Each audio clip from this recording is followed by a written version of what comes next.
Well, that doesn't seem right, does it? For those of you that have never had to deal with furniture from the likes of IKEA or Amazon, more power to you. The rest of us plebeians, however, sometimes source furniture from these places in order to actually figure out what it is that we like or want. This table, for example, is something that we picked up from IKEA, and we like the fact that it had storage underneath the tabletop, and the tabletop itself lifts up and hinges forward to provide a nice little table for serving while you're eating or whatever.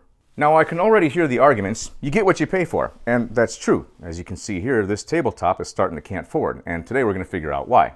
And though you may get what you pay for, I also assert that you get to keep what you can fix. So let's check this thing out. Now, upon closer inspection, we can see it doesn't take a rocket surgeon to figure out what's gone wrong here. The mechanism that holds the top to the base is no longer secured to the base. The screws just look like they walked out over time because they probably went into nothing more than cheap laminated MDF or particle board. And like our civilization, it's clear that this thing is barely hanging on by a thread. So my initial assessment is I have two options. One, either used oversized screws to make up for the lack of meat that's left in the holes, or two, fill in the holes with something and use the original screws. I think I'm going to go for the latter first, and so for that I'm going to need toothpicks, wood glue, a utility knife, screwdriver, and some clamps. I'll start by realigning the bracket with the original holes and clamping them in place. And yeah, this would have been a lot easier if I would have just removed the tabletop and worked with the brackets alone. But to be honest, given how prone this unit's fasteners seem to be to stripping, I didn't feel like disturbing any screws that were doing their job and risk messing up any other holes. Now, what I want to do is fill in the stripped holes with more material so the screws have something to bite into. For that, I'm just going to break up some toothpicks, coat them with wood glue, and use them to fill in the holes. Using my opportunistic hammer here, I'll also tap them into place to ensure a good snug fit. I've left some of the old fasteners in place to help keep things aligned with the help of the clamps, and we'll get to those in a second round. After the wood glue dries, I'll use a utility knife to cut the toothpicks off close to the surface, or at least below the bracket. Finally, I'll use the original screws to resecure the hardware. The toothpicks that we glued into the holes should provide some fresh wood to bite into.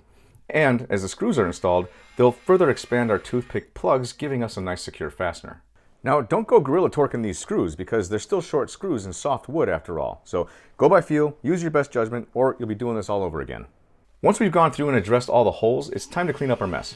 Here I'm using my new 18-volt Milwaukee vacuum. It's part of their pack-out line of products that I've been getting into lately. And while it's no replacement for a full-size shop vac, it's super handy for small projects like this. Once we're all cleaned up, it's time to start putting things back. In our case, this thing's used to house a bunch of spare blankets and whatnot, not the least of which is my favorite, Whoopee. Good as new. Give it one more check. All right, I'm happy with that.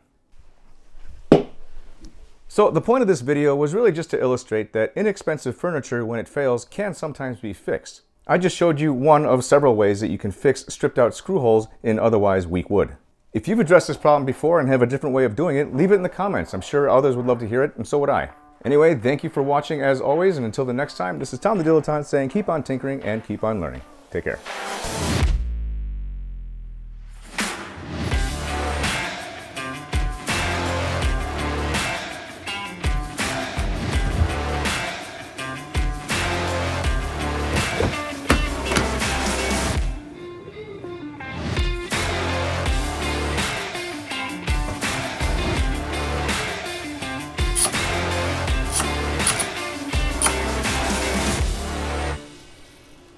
That's it, folks. Show's over.